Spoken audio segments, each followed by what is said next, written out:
मी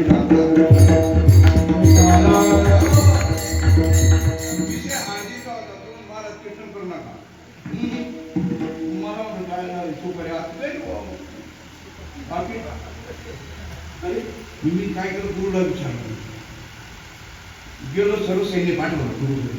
तुम्हाला पाठवतं का सैन्य? सर्व सैन्य विचाराकडे म्हणजे गुरुकडे. पण गुरु हा विचार आहे. पाठवलं, त्यांनी उत्तर दिलं.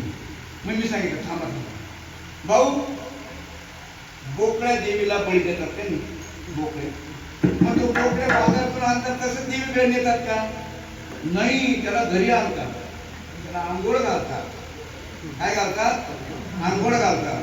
आंघोळ घालतात त्याला हळदीचे असे 2 हाताने पंजा मारतात. नंतर दुसऱ्या बाजूला परत 2 पंजे आणि एक 5वा पंजा असा. कोणाला? बोकड्या. मग वाजत गाजत गावातून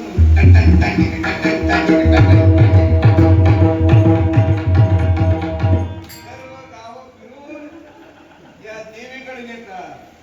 देवीला सांगतात, देवी माता हा बोकड्या आजपासून तुझाच. हा झाला बोकड्याचं काम. सांगा आता ज्यांचे ज्यांचे लग्न झालेले आहेत तुम्ही त्यांना अंगणात आणता, गल्लीत आणता, त्याचं आंघोळ करता. करता का नाही? ज्यांचं झालं नाही तर त्याने सावध. हा पण जवळ झालेलं दिसतात. पोरांकडे इकडे आणत नाही कोणी, आता ओळखतच नाही पोरांना. तुम्ही सावध राहा.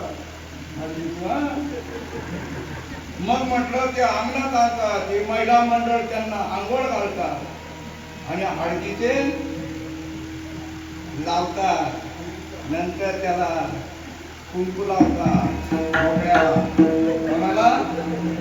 त्या बोकड्याला घरी घालून आंघोळ आणि हळद लावतात. आणि डीजे लावून गावातून मग मिरवत मिरवत डीजे लावून आणि मग त्या देवीकडे दुसऱ्या दिवशी नेतात. मग देवीकडे, देवी माता हा बोकड्या आजपासून तुझाच. तो बोकड्या आईचं ऐकत नाही, बाबाचं ऐकत नाही, कोणाचं ऐकत नाही.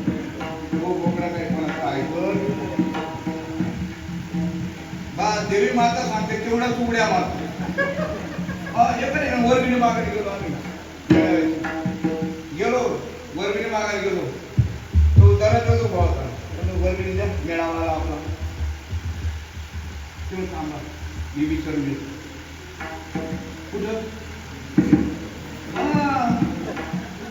अरे इतकं त्या देवीच्या अधीन झालेलं आहे.